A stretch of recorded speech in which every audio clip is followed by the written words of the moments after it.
آپ صلی اللہ علیہ وسلم مکہ مکرمہ میں شعب بنی ہاشم کے اندر موسم بہار میں پیدا ہوئے. یہ دوشنبہ سوموار یعنی منڈے کی صبح تھی. ربیع الاول کی 9 اور کہا جاتا ہے کہ 12 تاریخ تھی. سال وہی تھا جس میں ابرہہ نے مکے پر حملہ کیا تھا. چونکہ وہ اپنے ساتھ ہاتھی بھی لایا تھا اور عربی میں ہاتھی کو فیل کہتے ہیں، اس لیے اس کا نام عام الفیل پڑ گیا. اس روز اپریل 571 کی 22 تاریخ تھی. مجھے یہ دونوں تاریخیں بہت اچھی لگتی ہیں کیونکہ میری تاریخ پیدائش میں 22 ہے اور 1957 ہے.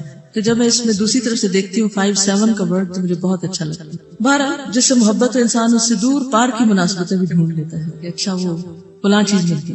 پیدائش کے وقت دایا کا کام حضرت عبد الرحمن بن عوف کی والدہ شفا بنت عمرو نے انجام دیا، لیکن آپ کی وفات 8 جون 632 کو ہوئی ہے. یہاں لکھا نہیں لیکن جسٹ ایک آئیڈیا دینے کے لیے 8 جون 632 عیسوی. جب آپ پیدا ہوئے تو آپ کی والدہ نے خواب میں دیکھا کہ ان کے جسم سے ایک نور نکلا جس سے ملک شام کے محل روشن ہو گئے.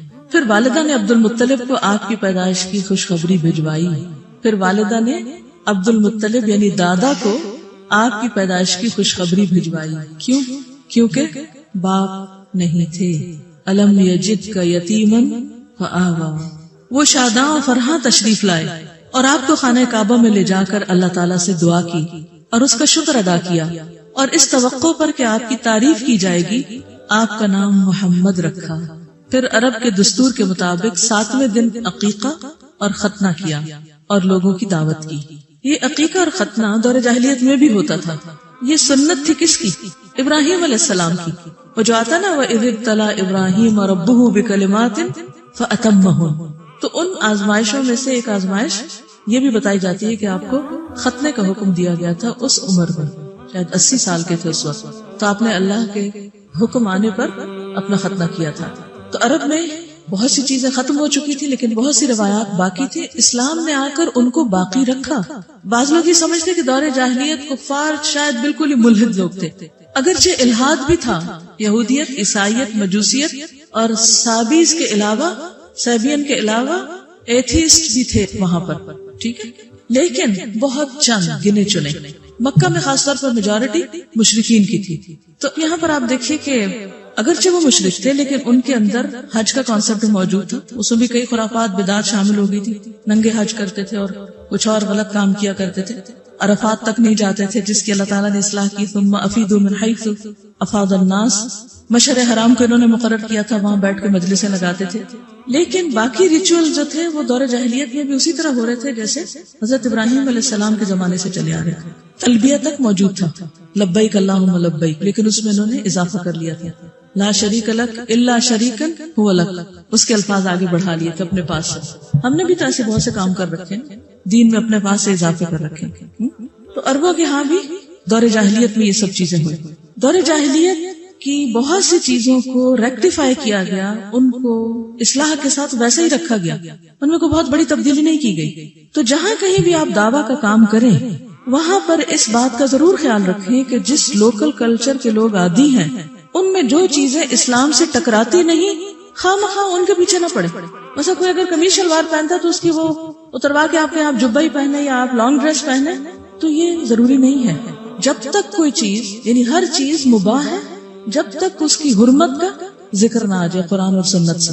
اگر آپ ایسا کرنے لگے کہ ہر چیز کو غلط ثابت کرنے لگے اور صرف چند مخصوص چیزوں کو جو عرب کلچر کی انہی کو اسلام سمجھنے لگے تو دین تنگ ہو جائے گا، لوگوں کے لیے مشکل ہو جائے گا. آپ صلی اللہ علیہ وسلم کو آپ کے والد کی لونڈی ام ایمن گود کھلایا کرتی تھی. وہ حبشن تھی اور ان کا نام برکت تھا. پھر آپ دیکھیے ان کا نام برکت تھا. اللہ تعالیٰ نے ان پر بڑا فضل کیا، چنانچہ انہوں نے آپ کی نبوت کا دور پایا، اسلام لائی اور ہجرت بھی کی. پھر آپ کی وفات کے 5-6 مہینے بعد وفات پا گئی. وہ بہت رویا کرتی تھی. حضرت ابوبکر اور عمر ان سے ملنے کے لیے جایا کرتے تھے تو پوچھتے تھے کیوں روتی ہیں آپ؟ تو وہ کہتی تھی کہ وہی کا سلسلہ بند ہو گیا ہے. تھی وہ ایک غلام عورت لیکن ذہنی اعتبار سے سوچ کی وسعت کس قدر زیادہ تھی. تو یہ اسلام کا کمال تھا کہ لوگوں کو سوچنا سکھایا اور سوچ کے اعلیٰ معیار دیے.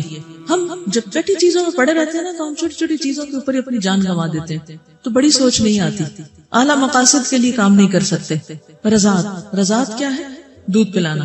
آپ صلی اللہ علیہ وسلم کی والدہ کے بعد سب سے پہلے ابو لہب کی لونڈی ثویبہ نے آپ کو دودھ پلایا. یہ صوبیہ نہیں ہوتا، ثویبہ ہوتا ہے. اس وقت اس کا اپنا جو بچہ دودھ پیتا تھا اس کا نام مسروح تھا. ثویبہ نے آپ سے پہلے حضرت حمزہ بن عبد المطلب کو یعنی آپ کے چچا کو اور آپ کے بعد ابو سلمہ بن عبد الاسد مخزومی کو بھی دودھ پلایا تھا. لہٰذا یہ تینوں آپ کے رضائی بھائی ہوئے. ٹھیک ہے. ابو سلمہ کون تھے کچھ پتا ہے آپ کو؟ ام سلمہ کے شوہر، تو وہ بھی آپ کے رضائی بھائی تھے اور حمزہ بن عبد المطلب بھی آپ کے رضائی بھائی تھے. یہ جو ثویبہ ہیں ابو لہب کی لونڈی، جب حضور صلی اللہ علیہ وسلم کی پیدائش ہوئی تو اس لونڈی نے جا کر ابو لہب کو خبر دی تھی تو بہت خوش ہوا اور اس نے ہاتھ کے اشارے سے، انگوٹھے اور اس انگلی کے ہاتھ کے اشارے سے اس کو کہا تھا کہ تم آزاد ہو.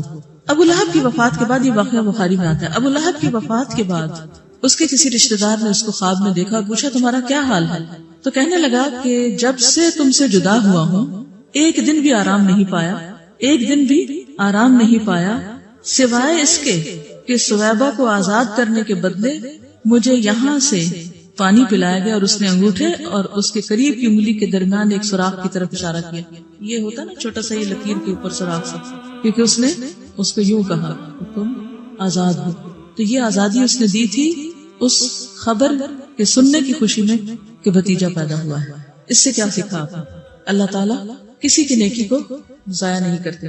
غلاموں کو آزاد کرنا ایک بہت بڑی نیکی، کسی بھی غلام جان کو آزاد کرنا، اور وہ بھی حضور صلی اللہ علیہ وسلم کی ولادت پر، آپ کی آمد کی خوشی پر. بہت سے لوگ اس سے میلاد کا کانسیپٹ نکال لیتے ہیں. وہ کہتے ہیں چونکہ ابو لہب کو مرنے کے بعد صرف اتنا سا آرام ملا آپ کی پیدائش کی خوشخبری میں غلام آزاد کرنے پر، تو ہم کیوں نہ اس دن بڑے بڑے کھانے پکائیں. اول تو یہ ہے کہ خواب کے اندر سے کوئی شرعی حکم نہیں نکالا جا سکتا. کوئی اخلاقی اصول یا کوئی خوشخبری یا کوئی خبر تو لی جا سکتی ہے، لیکن شرعی حکم نہیں ہوتا اس پہ کوئی کہ اس کی بنا پر ہم شریعت میں کوئی تبدیلی کر ڈالیں. کیونکہ بخاری میں ایسی کوئی روایت آئی ہے تو اس بنا پر اب ہم میلاد منانا شروع کر دیں اور پھر بڑے بڑے کھانے بنانے شروع کر دیں یا اس دن کوئی خصوصی صدقہ خیرات کریں. اگر ایسا ہوتا تو پھر آپ صلی اللہ علیہ وسلم ہمیں بتانا نہ بھولتے. آپ کی زندگی میں 62 بار تو یہ دن آیا ہی تھا آپ کی پیدائش کا، پھر صحابہ کی زندگی میں بھی آیا، لیکن کسی نے ایسا کوئی کام نہیں کیا. زیادہ سے زیادہ جو اس واقعے سے ہم سیکھ سکتے ہیں یہ کہ اللہ تعالیٰ کسی کا بھی احسان یا نیکی کو ضائع نہیں کرتے. اور ابو لہب نے جہاں دشمنی کی تھی وہاں اگر دور جاہلیت میں کوئی اچھا کام کیا تھا تو اس کے بدلے اس کو وَمَن يَعْمَلْ مِثْقَالَ ذَرَّةٍ خَيْرًا يَرَهُ، بس اتنی سی بات.